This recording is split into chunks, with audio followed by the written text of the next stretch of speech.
Okay. All right, well, why don't we get started, because this is always a popular session and we tend to run out of time.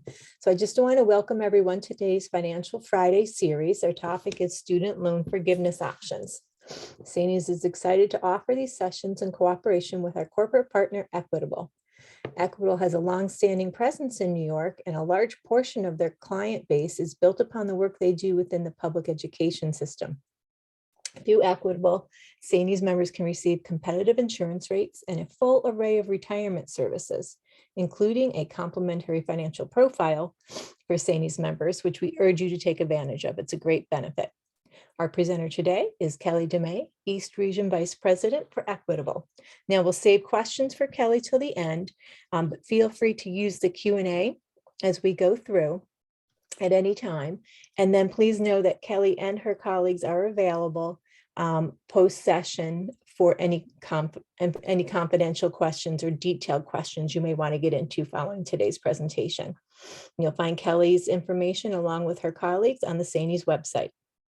And we'll also post this recording. So with that, I'll turn it over to Kelly. Thanks, Michelle. Welcome, everyone. Happy to have you here today. I know that, in your lives, there's a lot of busyness going on, so I'm glad you're able to make time to do this. What I'm going to go through today is I'm going to go through program details and very recent updates to student loan forgiveness. This presentation has evolved over time because now there's actually a lot more student loan forgiveness flexibility than there has in the past. So just be noteful that even though you might have attempted loan forgiveness in the past, really it's a whole new playing field in a very, very positive way. So first, let's break down where are student loans held. So this is just a litany of different companies. In the student loan world, it can be a little bit confusing as far as how the system works, because at the end of the day, your student loans, you borrowed money from the Department of Education. However, your loans are held at these companies, Nelnet, Navient, FedLoan, Great Lakes, Ed Financial, and so on. But that being said, those companies are just the third-party administrator, the conduit in managing the loan. It's really the Department of Ed that owns that original loan. All these companies, as you can imagine, have their pros and cons. But one thing I'm going to talk about is you can always switch companies. So this is just kind of an FYI. There's no real relevance to the data here, other than letting people know that there's a few companies involved, and you're going to hear me reference the companies throughout the course of today's presentation. The first loan forgiveness program that I'm going to address is called Teacher Loan Forgiveness. Teacher loan forgiveness can be granted in addition to PSLF, which stands for Public Service Loan Forgiveness, which I'm going to do a significant deep dive on here very shortly, because there's many different iterations of that program, which apply to, honestly, many of you on this call and most of the people that you work with every single day. If you've heard of a student loan program, it's probably teacher loan forgiveness, as it's got the longest history. Teacher loan forgiveness started in 1998. So it's been around for over 20 years. And in that 20-year time frame, actually, there have been more flexibility added to the program, not taken away. So of course, one of the common questions I get is, oh, how long will this be around? At the end of the day, actually, they've made this program better and more advantageous for people, not worse. In order to be eligible for teacher loan forgiveness, someone must work for 5 years in a Title I school. Title I has to do with the amount of students who receive free and reduced lunch at that school. The threshold for being a Title I school is relatively low. What I mean by that is about 86% of schools in the state of New York are considered Title I for the purpose of this program. So it's pretty all-encompassing. That 5-year time period must be consecutive. However, it does not need to be consecutive in the same school. So as an example, let's say someone works at school XYZ, that's a Title I school, for 2 years. And then at the end of the 2 years goes to another Title I school, ABC, for 3 years.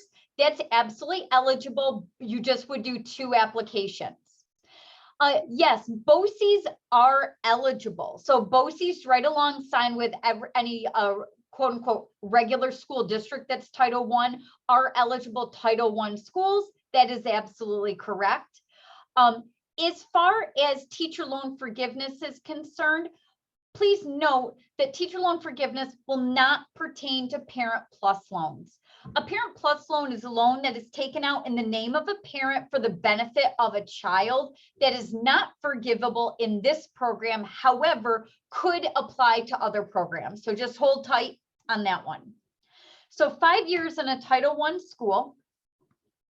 And then at the end of that 5 years, someone is eligible to get either $17,500 in loan forgiveness or $5,000. Now, what is the difference? It depends on what someone is certified in. So please note that I use that language. It's not what they teach. It is what they are certified in. So those who are eligible for the $17,500 is OT, secondary math, secondary science, or special education. Now, what counts as special education is actually pretty all-encompassing.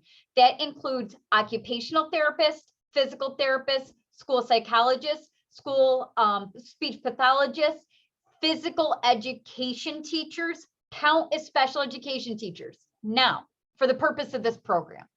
Now, let's talk about the why. Well, my first why is many of those groups of people, OT, PT, speech, who is the primary student population they work with are students with disabilities. So because of that, they do fall under that special education umbrella.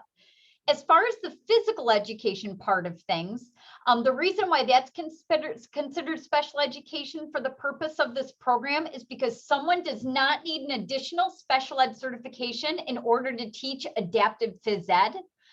So because of that, they're considered special education teachers and eligible for the $17,500 in forgiveness. Now, I hear what you're not saying. I get it. I do not make the rules. I am just educating you on how the rules work. And I will also go to say, if you're a music or an art teacher, that does not apply to you in the same way. That will not work. You get the $5,000, but everybody gets something. As it counts for teacher loan forgiveness, if somebody taught in the past, that is eligible. It's okay that you were a teacher a number of years ago. It does not need to be in the most recent 5 years.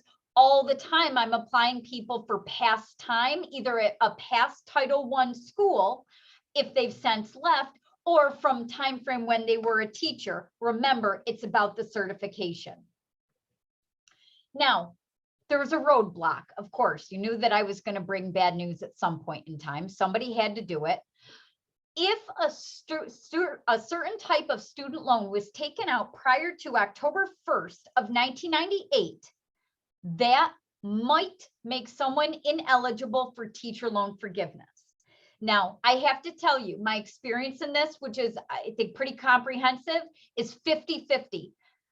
There is a method of figuring out if that person would be eligible or not. However, there should be other loan forgiveness programs that could apply for that person and would work even if teacher loan forgiveness would not work.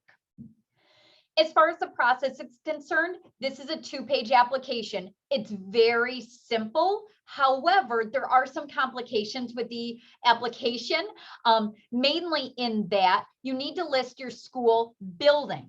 Okay. What is the name of your school building? So let me give you a local example. Here, one of our local middle schools is called Roth Middle School. Well, Roth is what we call it in our slang, but what is it called to the Department of Education? They call it Charles H. Roth Middle School. So there definitely are some pedantic details associated with how that paperwork is filled out. Because of that, 94% of people get denied the first time they apply for loan forgiveness, and most of that's due to incorrectly completed paperwork. For those of you who have student loans that were taken out prior to October 1st, 1998, I hear what you're saying when you say, well, it's right before. It doesn't matter if it was right before that date or 30 years before. That is not relevant. However, stand by. We've got loan forgiveness programs that can and will work going forward. So now I'm going to address public service loan forgiveness. First thing is to give you the history. Public service loan forgiveness was a student loan forgiveness program that was born in the year 2008 and stemmed from the College Cost Reduction and Access Act. What that act did is they basically identified that with furthering education being needed and required for folks, that the Department of Education needed to give people a carrot, so to speak, or its advantage to going into public service instead of going to corporate America. So this loan forgiveness program was the child of that idea. The basic of how public service loan forgiveness works is that if somebody's worked for 10 years in any capacity, it does not matter if someone was a lunch lady, a superintendent, or any role in between, as long as you were a full-time employee, regardless of your title, and you've met a number of parameters for the duration of 10 years, at the end of 10 years, the balance of the federal student loan gets forgiven. So that is the very macro 10,000 foot view. Then a couple years ago, the Department of Education came out and said, crap, we've done a cruddy job of educating people about this.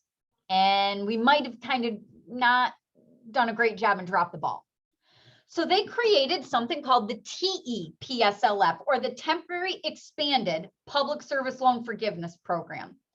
I got to tell you, when this thing came out a few years ago, I thought I was going to be like Oprah out there giving away cars, and you get loan forgiveness, and you get loan forgiveness. Like, I thought I was just going to be making dreams come true. And shocking, not surprising, there was so much red tape, it just couldn't come together. I can honestly tell you, in my career, I've gotten 3 people TEPSLF. It works, but it's only meant for such a narrow amount of folks. It's not really universal. Then more recently, they've come out with a PSLF waiver. So on October 6th, the Department of Education, in response to a 60 Minutes episode that was on at the same time as Sunday Night Football, so some people might have missed it. Basically, the 60 Minutes episode said, student loan forgiveness is too pedantic to get through. People can't be successful. And October 6th of 2021, the PSLF waiver program came through. And I am here to tell you, ladies and gentlemen, this is real. Every single day, I have my clients tell me, Kelly, they forgave my loans. I have never in my 10-year career had it be an open floodgate like it is right now. So this waiver program has a date limitation of October 31st of 2022. But the good news is, if you've been that person who's kind of just banging your head against the wall, you got denied for this and denied for that, and you can't figure it out, things are different now, I promise. And then at the end of today, we're going to do some Q&A. As Michelle had mentioned, please reach out to me at any time. I would be happy to do a consultation with any person on this call to help them navigate through these waters. Okay, so public service loan forgiveness, as I mentioned, the base program was designed from the College Cost Reduction and Access Act.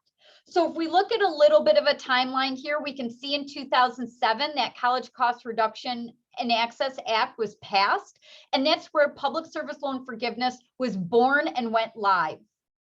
Then in 2012, the Department of Ed said, boy, this thing's been out there for 5 years and we don't have a system for getting people forgiveness.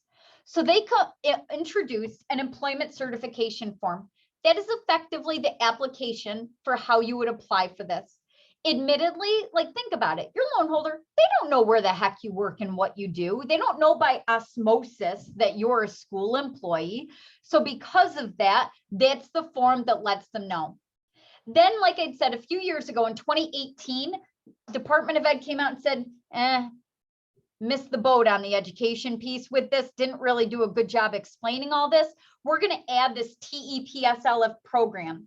And initially what they do is they allocated $350 million for the program. And they said, once that program is that money has evaporated and they've achieved that amount of holistic forgiveness, the program will end. Now, my experience is they have no way of tracking that. When I called the Department of Ed and asked, where are we in the 350 million debit? There is never an answer, but I'm sure it's out there somewhere. And then most recently, just this October, the PSLF waiver program has gone live, and all of the promises that maybe did or did not come to fruition previously are starting to feel like they're coming together. I'm not telling you it's perfect. It's not perfect. It's not going to be perfect. I'm telling you it's much better than it was. Okay, so let's cover the basics first, and then I'm going to build on it from there. So like I said, the premise of the initial program of public service loan forgiveness says that you have to work for 10 years. You could be any type of employee at any school. You could be at the richest of the rich schools, the poorest of the poor schools. That is not relevant in this program. So where teacher loan forgiveness, you had to be at a Title I school. That is not relevant in public service loan forgiveness. You could be anywhere, doesn't matter. But you have to be a full-time employee, and full-time counts as more than 30 hours a week of employment. You could work at any public school, non-for-profit, 501c3, hospital, government organization. Policemen, firefighters, hospital workers, they're all eligible for this program.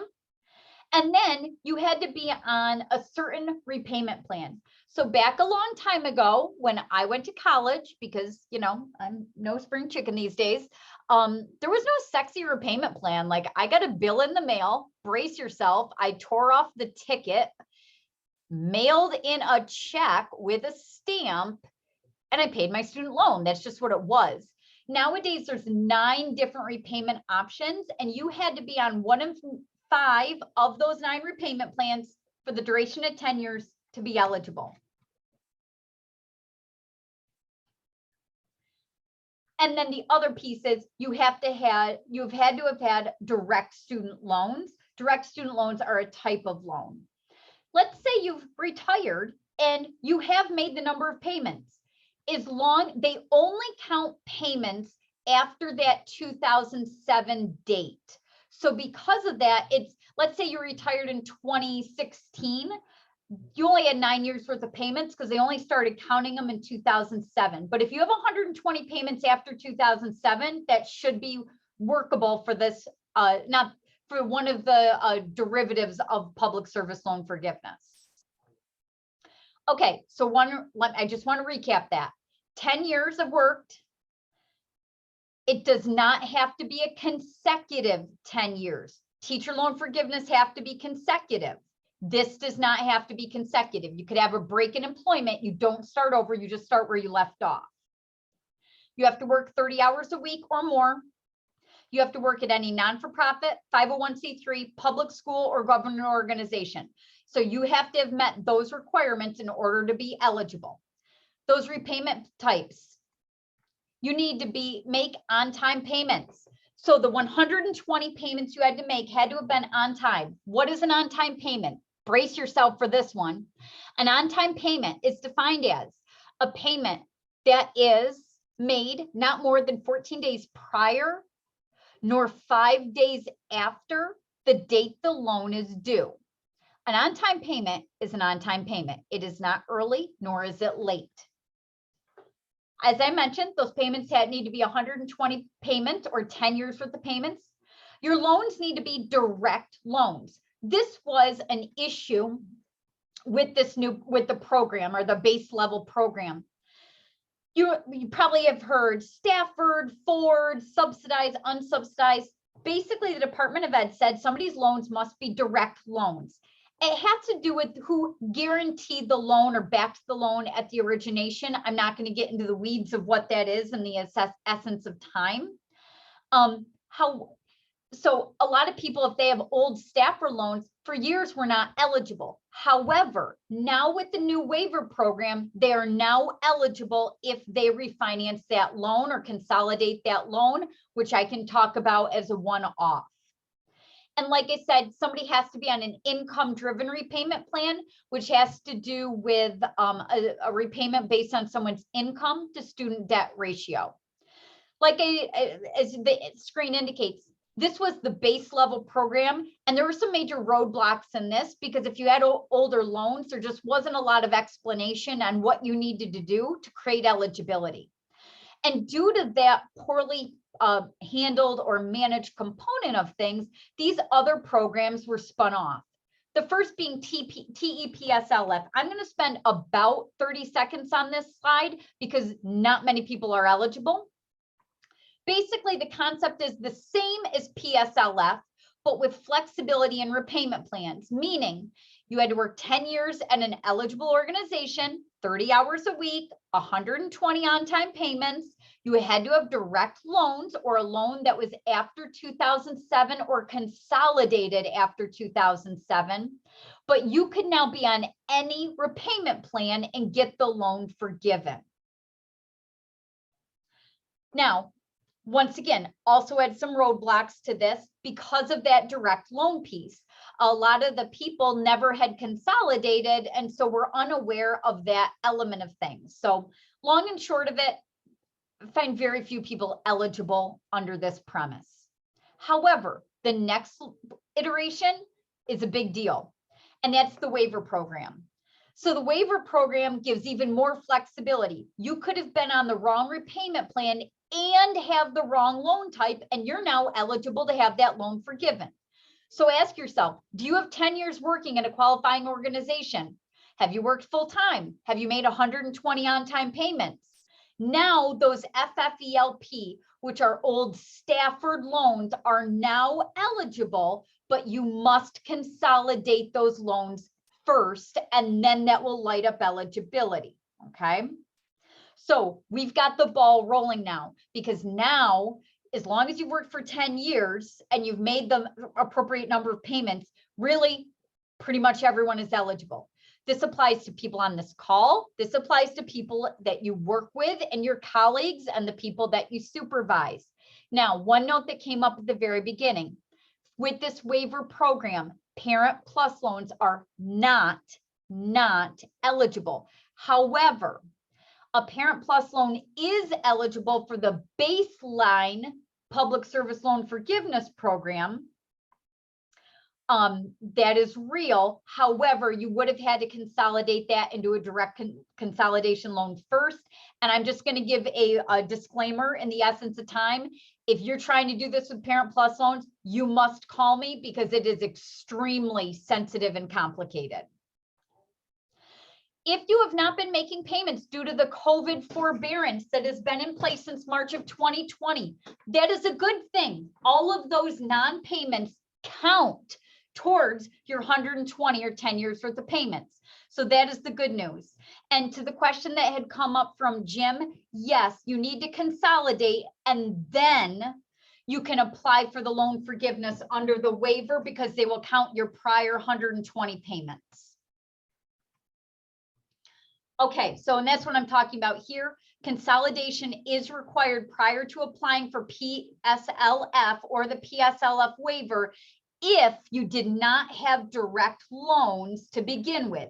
If you have old Stafford loans or old Ford loans or something like that, you got to consolidate. If you have direct loans, you're good. You do not need to consolidate.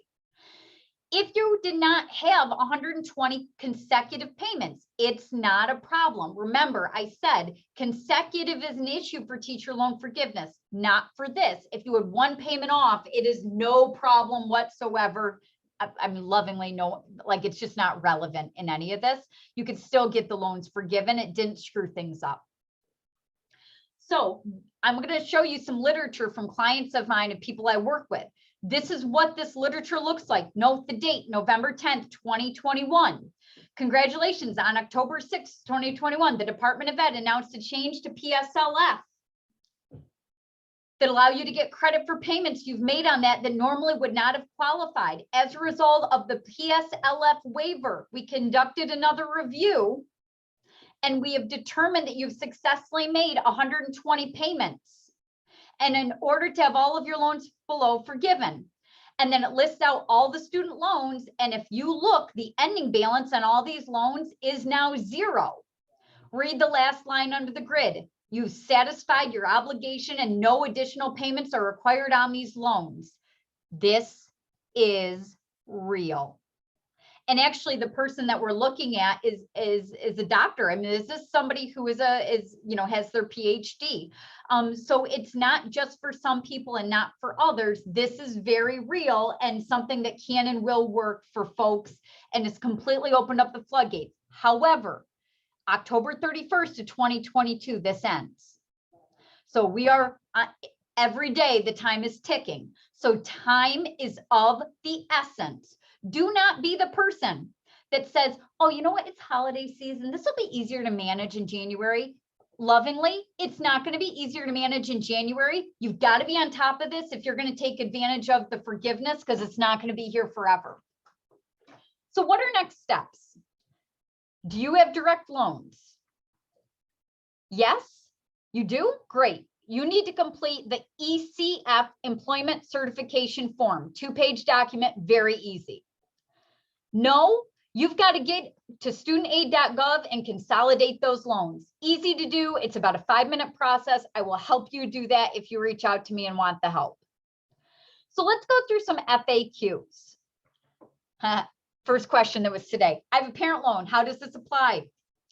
As I mentioned, you can get forgiveness under public service loan forgiveness with a Parent Plus loan, a lot of grace and workarounds. I can do that. You are going to need help with that. I'm just going to give that stipulation, a lot of red tape. I've achieved some forgiveness. How does that impact my situation? Maybe you got some forgiveness, but not all. It's my experience that right now they're going to give the rest of forgiveness, even if you've gotten some previously. So right now it's very flexible. I have had people achieve this.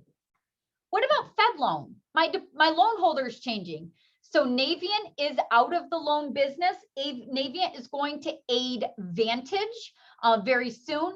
Fed loan is changing names. I do not know what or when that is going to be, but that is real.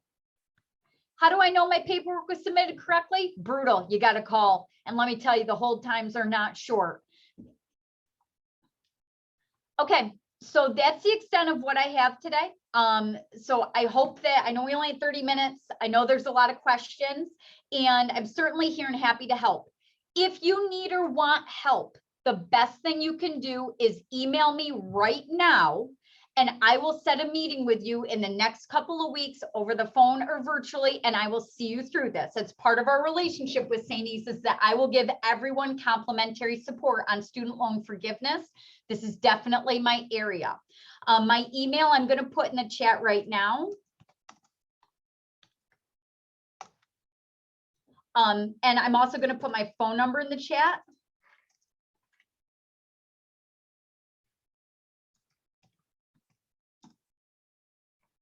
The ECF can be found, just Google it. Just Google literally PSLF ECF. It will be the first link that comes up. It will be a PDF. So please, if you want help, let me know. But I am here to tell you this is a different world, and there's help out there for you and your employees. Okay. I'm sending my email now. I sent it to the wrong person. I see it in the chat now. Went to everybody. I'm not sure I understand. All right. Thanks so much for all of your time, everyone. I know that a lot's going on and busyness and craziness in your schools and what you have. So taking the time to do this means a lot. I'm here if you need me. Please use me as a resource. All right. Thank you, Kelly. That was a lot of great information in a very concise time. And just as a reminder, you'll find all the Equitable information on the SANES website. Go to sanes.org under resources.